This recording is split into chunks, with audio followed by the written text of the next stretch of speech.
We're about to share some information with you regarding earthquakes and how to prepare for them. For dramatic purposes, we are all about to experience an earthquake together. There will be two people in our scenario. One person plays the part of somebody that's prepared, knows what to do and how to react, has some provisions on site. The other person plays the part of someone that had the best intentions in the world, but never quite got around to doing the things that she meant to do. Our scene opens early in the morning. Roberta's in the process of making some early morning phone calls. Let's join her. Yes, hello. Is she in, please? Hi, how are you today? Yeah? Well, I was just looking over the information we got at our earthquake preparedness class yesterday. No, it's not difficult at all. Really, it's just a matter of commitment. Well, here at our facilities, we've done everything we can to get ourselves ready, and I feel much better about it. Well, I'm not going to convince you. No, no, no. That's fine. Well, maybe at lunchtime today. Okay, sure. Oh, my God. 1, 2, 3, 4, 5, 6, 7, 8, 9, 10, 11, 12, 13, 14, 15, 16, 17, 18, 19, 20, 21, 22, 23, 24, 25, 26, 27, 28, 29, 30. Oh, that was scary. Okay, let me remember. Don't panic. Roberta? Right, I think I am. Roberta, are you in here? Yes. Oh, my God, Roberta, are you all right? I'm fine, quickly. I was outside. I was trying to get back into you. I knew I'd be better off if I got in here, and people were pulling and grabbing at me as I tried to come in. Are you sure you're all right? Really, we're both fine. Now, just calm down and listen to me. Try to remember the things we learned at our earthquake preparedness classes Roberta, yesterday. I didn't go to those. I didn't have time. I couldn't get away from my desk. How can you be so calm? Look at you. I'm trembling and shaking. Listen, I'm remembering the #1 rule, and that is not to panic. We knew exactly what to expect and what to do. Now, you're lucky you're here with us, and we're going to be fine. We'll be all right? Now, do us all a favor. Crank this radio and try to get us some information from the emergency broadcast system. You think we'll be able to? What do I do? I just crank this? Just keep cranking. Oh, my God, Roberta, I'm still trembling and shaking. You sure that you're all right? Really, I'm fine, and so are you. Really, we're all fine. Now, take your deep breaths. All right. I'm trying to remain calm, but look at me. I'm still trembling. Reporting for KTSJ News. We have just experienced a devastating earthquake. The magnitude and epicenter at this time are still undetermined. We do have first-hand reports. There's some glass outside the Hollywood Equitable building, and would you believe it, people are still standing underneath the windows here. If another one hits, there's going to be more glass falling. So I ducked underneath my desk. The tiles on the ceiling up here have been shaken loose. A lot of things came down from above. I was in bed. I had 2 lamps go off, night tables next to me. Things were falling right and left. 1 or 2 pictures came off the wall. All the electricity downtown Los Angeles is out. On the phones, what happened was that we had a delayed dial tone. It would seem as if the phones were out of order. Cars jumping around in lanes here in Santa Ana, and at least one person has just fainted from the experience. Palm fronds littering the streets of Pasadena. 1 tree completely down, blocking a road that we had to come across. At first thought, I thought I had a flat tire. I couldn't figure out what was wrong with my car. Then I looked around and I saw all the other cars sort of dancing around on the freeway, and you could clearly see... What happened? Well, we've lost the signal for now, but they'll broadcast again. Well, I'm not going to stay here, Roberta. I've got to get home to my family. I'll take my chances. I'll walk. I've got to go. Darling, didn't you hear what they said? There's glass and debris, fallen wires everywhere. And look, we have a more immediate problem. God, what's that? There are going to be aftershocks. Oh, my God, Roberta, you know, I couldn't handle anymore. We talked about moving to Iowa, and we should have done it while we had the chance. Well, maybe you should have, but you didn't. And you'll be fine, Arlene. You'll do exactly what we all did before.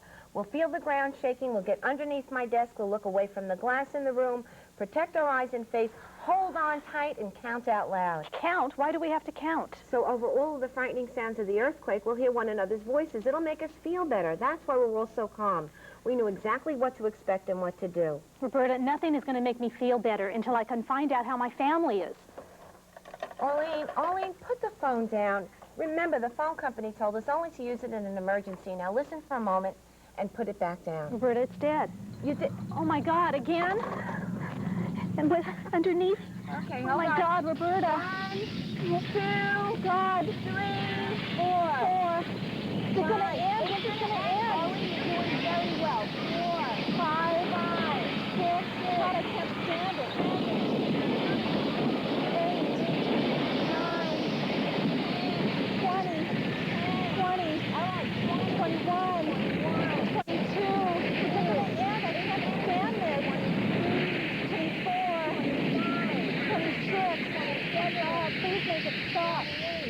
29. You think that's it? I think it is, yeah. All right, well, you go check and I'll wait here. Okay. Is everybody still all right? Yeah, everybody's fine, Arlene. You did very well. Come on out. Bert, are you sure? Really, I am sure. Now, watch your head. Oh, you did Oh, an my excellent God, job. Roberta. All right. Oh, God, I'm trembling and shaking. I know what. What? One quick cigarette. Just one. I need it. Arlene, I'm sure you do, but until we get the all clear, there'll be no smoking, no touching of a light switch. Now, just try to relax. Bernie! Oh, Bernie, are you all right? Yeah, how about you? Oh, my God, sit down. Are you okay? Oh, Roberta, there is one thing that makes me feel What's better. that, Arlene? He looks worse than I do. Poor Try your thing. deep breaths in here. I have something for What's both of you. that? Bernie, here, put on your Don't panic. button. All That'll right, make maybe you it'll feel help better. remind me. Excellent. And here, Bernie, would you crank this radio for us and see if we get some information from the broadcast Poor system? guy, he's trembling. He's Oh, poor Bernie. Roberta, That's this is it. awful. He's doing excellent. We also have, in the last moment or two, received a report that there is a freeway overpass down on the 605 freeway at the Santa Ana freeway. The building that's burning, which is a dental office as well as a cleaners and a radio shack. Because the cleaners using some chemicals, it might be a good idea to avoid this area. Standing here with me now is Henry Johnson, LA City firefighter. Mr. Johnson, can you tell me what the situation is now with the city's firefighters and paramedics? We only have 98 paramedics in the city of Los Angeles on duty any given day. Well, just for those that live here, that's 31,000 people per paramedic to be serviced by an ambulance that may not be surviving the earthquake as a result of damage or the road system so bad they cannot transport, not only get to you, but get to the hospital. There are only 778 firefighters on duty. Eventually, you'll see the emergency service personnel once they've cared for their families, which is going to be their first concern, just like anybody else. Thank you, Mr. Johnson. This is Wendy Phillips reporting for KTSJ News. Did you hear what he said, Arlene? One paramedic for 31,000 of us on a good day. But you see, we knew that's what we had to expect, and that's why we took the time to train our people and be ready for anything. God, Roberta, you know, I can't believe that nobody's going to be coming to help us get through this. Arlene, that's what this whole issue has been about, be able to be self-sustaining for any length of time. Roberta, now I don't want you to take this personally, but how long might we be stuck together here? Look, Arlene, we don't know for sure, but we're ready for those critical first 72 hours. 72 hours? Who's that? Mary? Here we are, Mary. Who's Mary? What's Mary, she doing? our emergency coordinator. She's come for the report. Yes, Mary, we're fine. No major injuries. No major structural damage. Go on now, Mary. We're fine. Mary, please don't leave me. I'm not fine, Mary. She's fine. She's fine. When we talk about earthquakes and earthquake preparedness, it's not really the earthquake itself that we fear. It is the panic that surrounds that earthquake.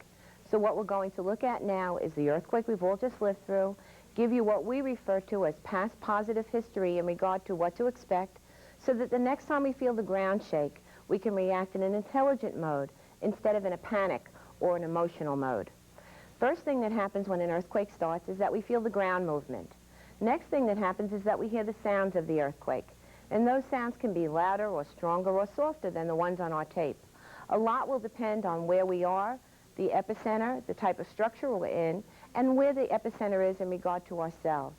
So we now have the ground movement, the sounds of the earthquake. Along with the natural sounds of the earthquake, there will be environmental changes. Anything not tacked down prior to that earthquake will begin to shake and fall. Ceiling tiles don't do very well in earthquakes, and traditionally they do shake and fall as well. Windows will begin to implode and explode. So we now have the ground movement, we have the natural sounds of the earthquake, and we have environmental changes taking place. You know, throughout our everyday lives, especially at the work site, there are lots of alarms. And those alarms on a regular day like today are meant to warn us of danger. Things like elevator alarms, escalator alarms, doors that are alarmed, and car alarms. And the reason that those alarms begin ringing when an earthquake begins is because of the fluctuation of electricity. And the reason our car alarms begin ringing is because the ground movement triggers for that car that someone is possibly trying to break in. So we now have the ground movement, the sounds of the earthquake, environmental changes taking place, and alarms ringing. You know, we do lots and lots of these scenarios every single day. And when we do, we're always fortunate because we wind up in light. But, you know, following a real earthquake, the chances of ending up in light are very dismal unless we do something about that today. And what that means is to make a determination as to what type of auxiliary lighting we can use. Here at the workplace, hopefully, we have generators. At home, flashlights with plenty of updated and rotated batteries. Light sticks, we want cool, safe sources of light. Certainly not candles and matches.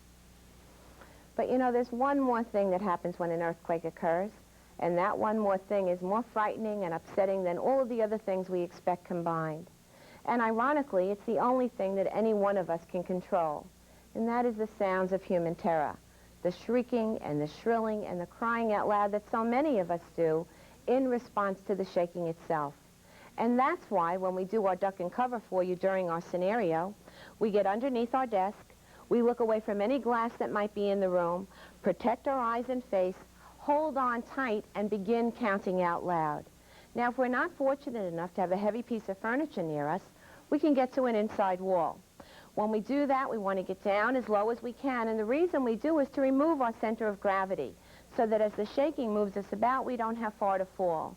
Nuzzle in as close as you can, again, protecting your eyes and face, and begin counting out loud. You know, when I came to California 9 years ago from Texas, well, do I sound like I come from Texas? No. When I got off the plane from New York, one of the first things I learned about earthquake preparedness was when I feel the ground move, head for a doorway.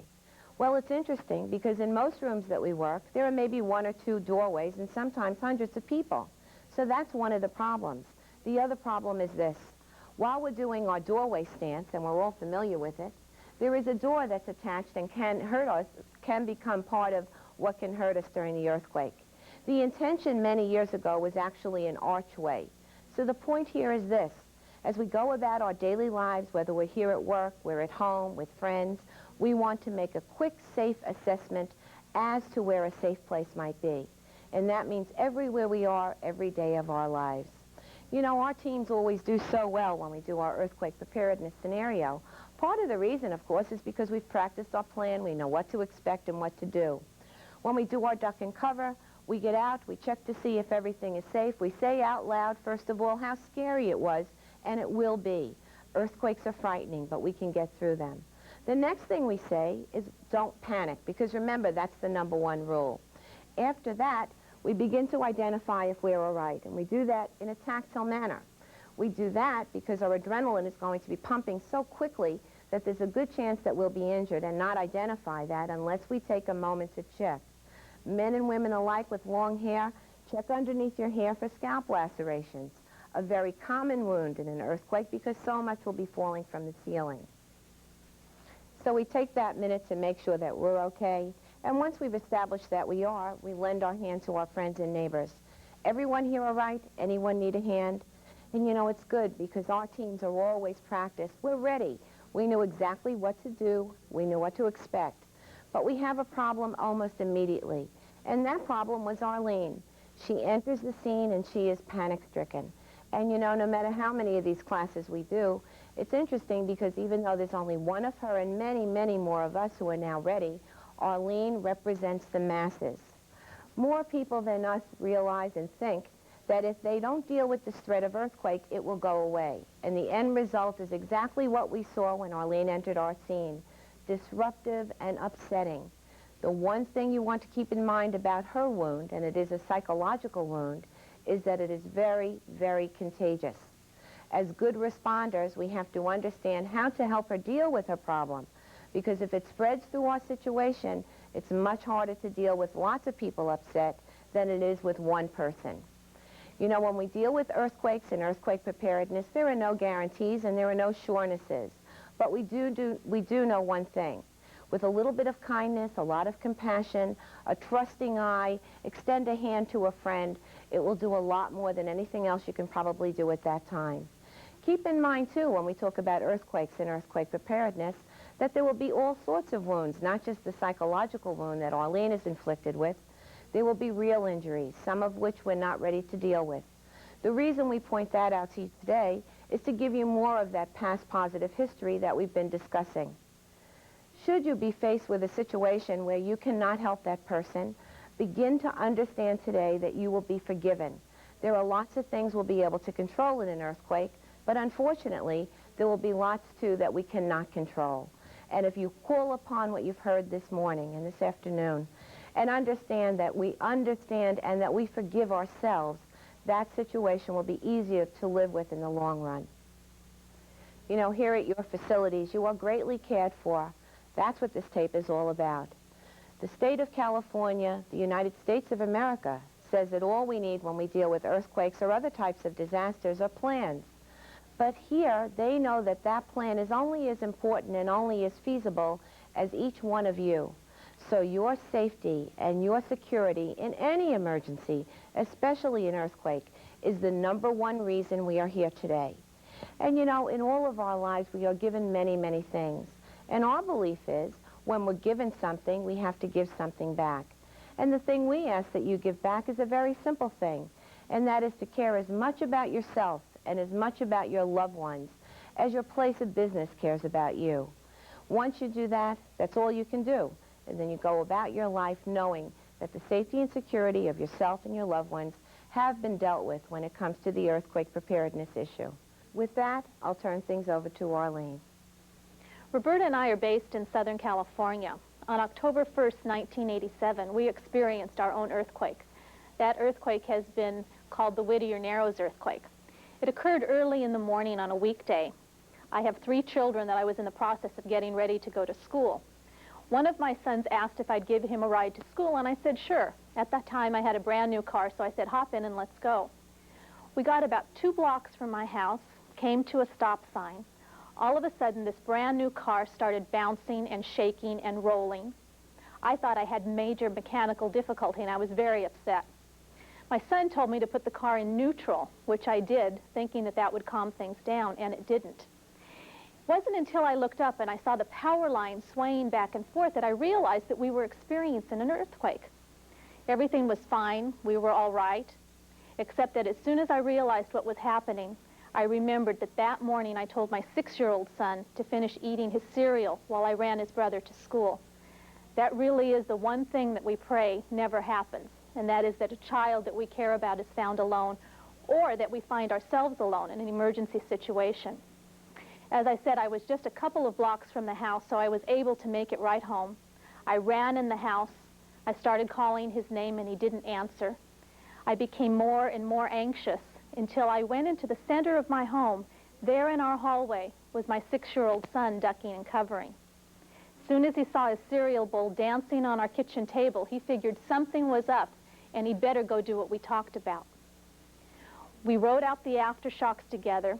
I gave him the same emergency radio that we used in the scenario. He was cranking away like crazy. After a few minutes, we decided that things had calmed down. And within about an hour, he felt in such control that he wanted to go to school. He wanted to share what was for him a positive experience, unlike the trauma that so many children experience following that earthquake.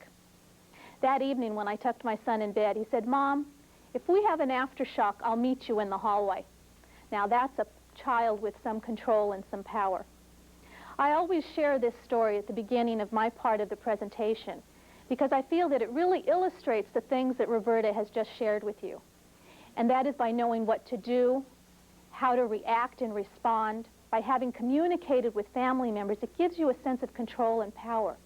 And that's really all we're going to have whenever that type of occurrence takes place. Remember, earthquakes strike without warning, and they happen anywhere. Those of you that aren't living in California, don't feel reassured just because you may not have ever experienced an earthquake. Earthquakes are occurring all over the country and in all parts of the world. So remember, take the time, commit to your survival and to the survival of your family members. We want to change your attitude regarding this entire issue.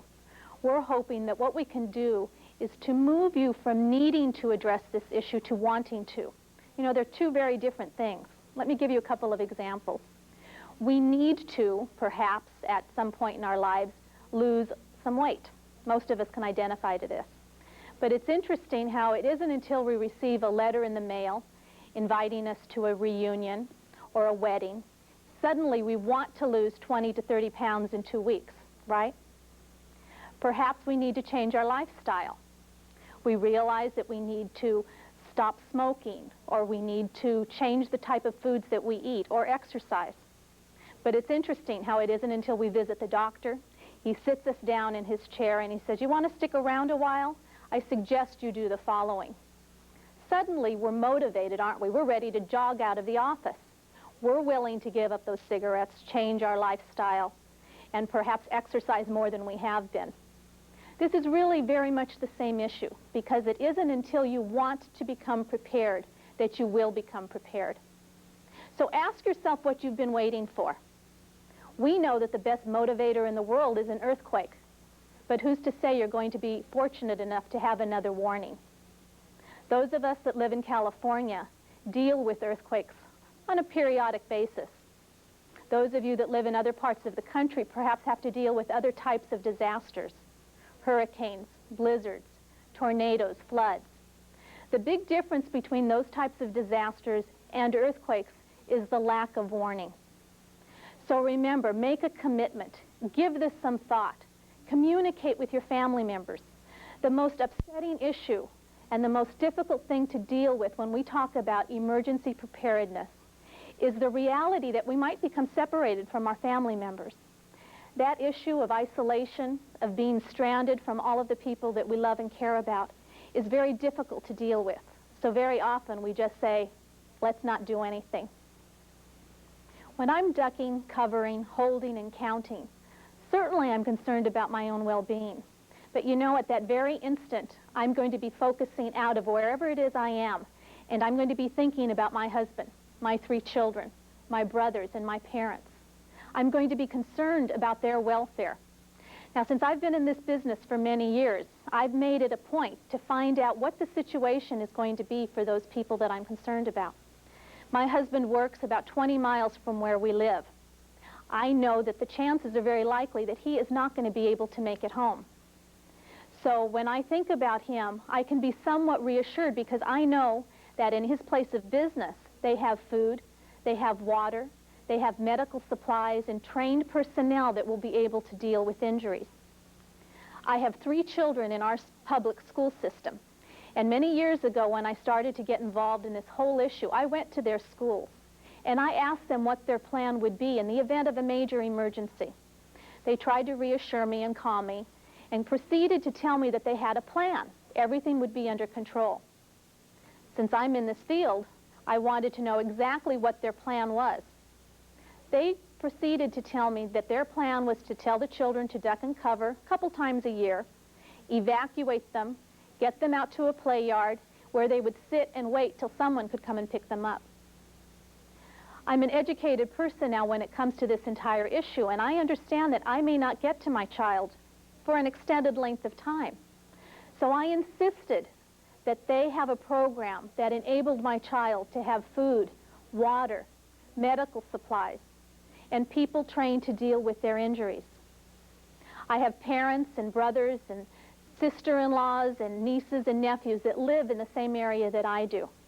We've communicated with one another, and I can feel somewhat reassured that they're going to be all right. We've done as much as we can do beforehand. So when I'm underneath my desk, I'm concerned about myself.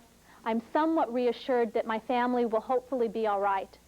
And when I get up from that desk and I check myself and I take a deep breath and I remember not to panic, the very next thing that hopefully I will be in a position to do is to help my neighbor, to help my coworker, to help the person that I find myself closest to. That's what this issue is about. We have to realize that this is one time in our lives when we have to take responsibility for our own well-being. No one is coming to help us. We have to be responsible. So when you go home today, when you leave your surroundings, communicate. Talk to your family. Find out what you can do in your own environment to make it a safer area.